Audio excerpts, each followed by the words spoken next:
No âmbito do ciclo de discursos diretos, Raquel Varela esteve presente no dia 20 de junho na Biblioteca Municipal Sofia de Melo Breiner Anderson, em Lolé. Historiadora e investigadora da luta de classes, a oradora abordou o presente do Estado Social de Portugal. A situação do país é dramática, é certamente um dos piores momentos de sempre da história do país do ponto de vista social. Não há memória de indicadores de regressão social tão rápidos como se estão a passar neste momento. Desde que aterrou aqui a Troika com o Governo, obviamente, foram convidados e bem recebidos pelo Governo. Nós passámos de qualquer coisa como 2 milhões de pobres para 3 milhões de pobres, portanto, 1/3 da população é pobre. Não é 1/3 da população, de facto já atinge os 47% da população quando se avaliam todos os indicadores, e eu devo-vos dizer que estes indicadores não são indicadores que nos satisfaçam, porque para não ser pobre, para sair da linha da pobreza, basta ter um X de alimentação, de habitação, e eu acho que quem não sabe ler, quem não aprendeu a ler, quem não tem gosto pela leitura, também é pobre. Quem não tem gosto pela música, quem não consegue passear, quem não consegue sair do seu universo, também é pobre. E, obviamente, só se sai desse universo quando se tem acesso à cultura e à educação. E, portanto, se nós acrescentarmos ao pão a poesia, certamente que o nosso índice de pobreza vai para muito mais de metade da população portuguesa. Com Portugal desempregado e precário, a oradora frisa os motivos e as políticas criadas até à data que conduziram para que Portugal chegasse a este ponto. Eu penso que nos últimos 40 anos muita gente pensou como pôr fim ao direito ao trabalho. Houve uma engenharia complexa de como acabar com o direito ao trabalho, que não foi fácil. Devo dizer que não foi nada fácil, porque nós vínhamos de uma sociedade que tinha estado quase 2 anos num processo revolucionário e que tinha mobilizado a maioria da população portuguesa para uma democracia de base que nunca existiu na história de Portugal. E, portanto, os trabalhadores estavam habituados a lutar, sabiam lutar, tinham aprendido a lutar, tinham aprendido a se organizar. Não vou aqui entrar agora nos detalhes das imensas contradições que esse processo trouxe, mas a verdade é que o tinham. E, portanto, a primeira estratégia que foi aplicada não foi, obviamente, chegar ali ao final dos anos 70 e dizer acabou-se, vocês acalmaram-se e, portanto, nós agora vamos pôr fim ao direito ao trabalho. A primeira estratégia que foi desenhada foi já no final dos anos 80 e implicou o seguinte: a conservação dos chamados direitos adquiridos para os mais velhos, e todos aqueles que entravam de novo entravam em regime de precariedade. E, portanto, eu brinco metaforicamente, para os pais são conservados os direitos, até porque os pais ainda por cima eram os tais que tinham experiência política de luta nas empresas e nas fábricas do 25 de Abril, e os filhos, esses podem entrar precários. Mas não chega a fazer isto. Foi criado, paralelamente a isto, um imenso programa assistencialista, rendimento mínimo, rendimento social de inserção, extensão do rendimento social de inserção, uma série de programas assistencialistas, porque, vejam, a precariedade e o desemprego são exatamente a mesma coisa. Precariedade, salvo casos absolutamente excepcionais, que incluem menos de 10% dos desempregados, do chamado realmente desemprego estrutural, a situação da precariedade e do desemprego são duas faces da mesma moeda. Os trabalhadores ora saem do mercado de trabalho, ora entram. Quando saem, convém que não morram, porque não há outra maneira de subsistirem e, portanto, ou há família ou há programas assistencialistas que amparam esses trabalhadores. Eu penso,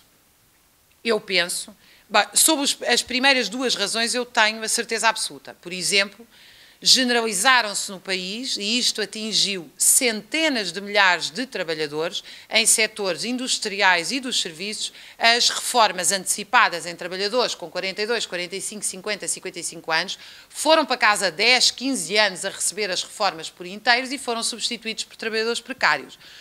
Toda a gente sabia o que é que isto ia dar.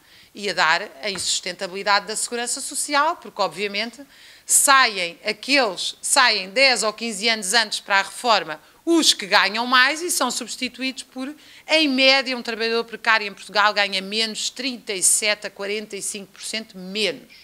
E, portanto, é fácil perceber que um professor universitário ganhava quase 3.000 euros e um trabalhador precário na universidade que faz exatamente o mesmo ganha 1.500 euros, desconta 100 para a segurança social.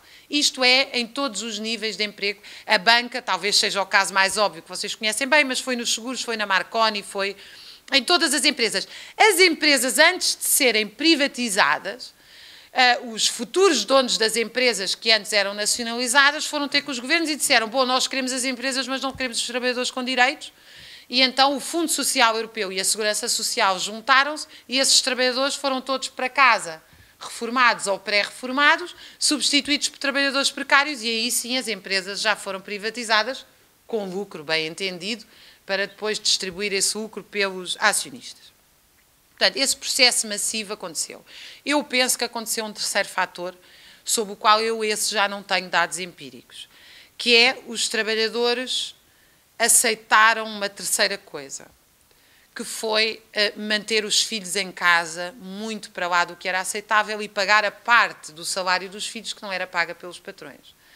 Bom, tipicamente vocês imaginam que se a massa de trabalhadores, de milhares, centenas de milhares de jovens trabalhadores que entraram no mercado de trabalho com 20 e poucos anos, se tivessem que ganhar realmente 500 euros, isso teria implicado um processo imediato de regressão social. Tinham descido de aquilo que nós chamamos em sociologuês fração de classe social. Estavam na chamada classe média e iam imediatamente para as camadas baixas do proletariado com os seus 500 euros, porque com 500 euros o que é que significava? Bom, significava desde logo deixar as casas onde estavam a viver em centros e ir para subúrbios muito distantes, que era o único sítio onde a renda pagaria, onde esse ordenado sustentaria uma renda. Significava comer muito pior.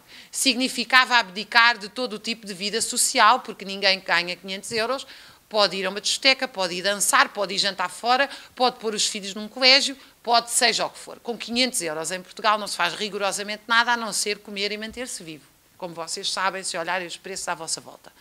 Bem, o que aconteceu foi que os pais, houve aqui uma espécie de acordo social tácito, não escrito, em que os filhos ficaram em casa até aos 25, 30, 35 anos e depois inventou-se uma teoria propagada nos meios de comunicação social que não tem qualquer verdade histórica, que é as mães nos países mediterrâneos não conseguem dizer adeus aos seus filhos.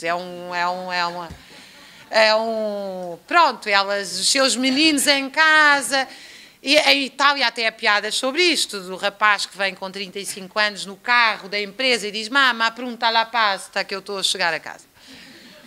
Bom, isto não é verdade historicamente. Como vocês sabem e se lembram todos bem, as pessoas saíam de casa com 18, 19, 20 anos nos mesmos países mediterrâneos há 40 anos atrás. Um conjunto de políticas que originou os problemas que atualmente vivemos, como a erosão da segurança social, o grau de desorganização das camadas jovens adultas e do desaparecimento da sindicalização. Com base no exemplo do 25 de Abril, quando o povo perdeu o medo e revoltou-se, a oradora explica que hoje também é preciso perder o medo através de novas formas de luta organizada que incluam a classe precária e desempregada. O que eu penso, ou seja, eu penso que os trabalhadores, quando se sabem organizar, quando se organizam, quando estabelecem relações de confiança entre si, quando se protegem uns aos outros, têm um grande sucesso a lutar, não tenham dúvidas nenhumas disso. Este país não aguenta greves de 2, 3 dias nos principais setores. Não há esse tipo de greves em Portugal, mas não aguenta. No dia que os hospitais de Portugal pararem 2 dias, podem ter a certeza, mas pararem 2 dias, podem ter a certeza que as coisas têm outra história. No dia que os professores pararem uma semana, até porque as mães não têm onde deixar os filhos para ir trabalhar. Portanto, nós temos estruturas de sociedades muito complexas, não é? Há ainda mais, que é os professores não precisam de entrar em greve, fazem um fundo de greve e entram os funcionários da escola e está a escola toda parada. Portanto, há greves em cadeia, há greves em carrossel, há N formas de lutar na nossa sociedade. Isto implica, porém, a organização implica, acho eu, repensar as estruturas organizativas para incluir aqueles que são hoje a maioria da sociedade portuguesa, que são os trabalhadores desempregados e os trabalhadores precários. Enquanto nós não olharmos para os trabalhadores precários e desempregados e os incluirmos nestes processos de luta coletiva, nós vamos assistir à constante retirada de direitos. Mas eu acho que quando nós dermos este salto em frente, nós vamos começar a ver a história a andar ao contrário. E neste caso a história a andar ao contrário, acho eu, é andar para a frente. O encontro teve direito às histórias do antigo mineiro loletano Otílio Bengalinha, um dos protagonistas daquela que foi a primeira greve levada a cabo sem receio de repressão logo após o 25 de Abril, greve que ocorreu precisamente nas minas de Salgema, em Lolé. E com a pergunta como se conquistam direitos, a noite terminou em debate.